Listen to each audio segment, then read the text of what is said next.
So I want to give you 3 amazing tips for the guy who can admit that they are lacking motivation and drive, and hate to say it, even probably some libido too, and is dealing with a lot of stress, or once used to exercise a lot and just doesn't have the capacity or ability to do so, and just doesn't feel like they're healthy, and they're starting to burn out or already burnt out and have worked hard to improve, and still maybe the needle's not moving.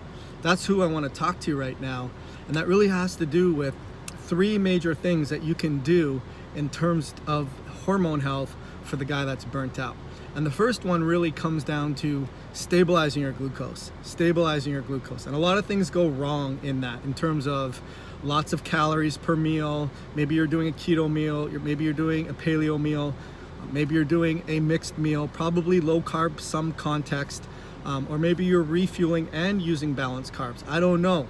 But at the end of the day, the absolute amount of calories consumed either in that meal, or more accurately, the load it places on your blood sugar. That's called a glucose load. And you can do a carbohydrate tolerance test. That's pretty amazing. Basically what you do is you take your glucose before your favorite meal, or the meal that you're refueling with, and then you take that and you measure it, and you measure it an hour after, 2 hours, and 3 hours. And really what you want to see is, you want to see your glucose, in my opinion, being below 90 when you first measure it, no matter what time you do that. And because if you're hungry and you just ate, your glucose will be above 90, and I'm wondering why you're hungry and just eating again. But you should also be able to have a baseline lower glucose levels in your bloodstream, which studies show over and over and over again that increases longevity, and there's no 2 ways about that. And there's a lot of things that influence that. The stress levels, adrenaline, and catecholamines, and nori and epinephrine, and all those stimulating transmitters. They increase heart rate, they increase pulse rate, they increase your blood pressure, and that takes energy, and that's very, very depleting.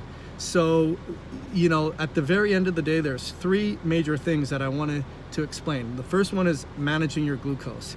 And there's a lot of ins and outs that go into that, but you have to be aware of the stress levels, you have to be aware of your inflammation, and you have to be aware of your quantity of your food. And those are just 3 things that you have to be aware of in the first thing that I would say with managing your stress. Second thing I would say is being able to not just balance your blood sugar, but be aware of the release of adrenaline. Be aware of the release of adrenaline. It's not easy. It's easier said than done, because sometimes the adrenaline releases when you don't realize. It may not be the almost getting in a car accident or having a blatant stressor. It's the series of micro stressors that build up and increase your tolerance to the release of these things, and you're not even aware of it. But you can be aware of it. And when you are aware of it, you want to recognize those things and breathe.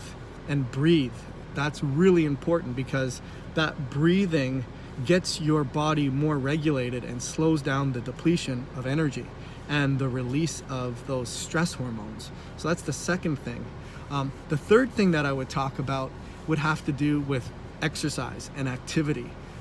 There's no way around it. Like, the work has to be done. And if you are motivated, or you've been motivated, you know the work has to be done, because at the end of the day, there's no lollipops and unicorns and rainbows. The work has to be done. And activity fits into that categorization.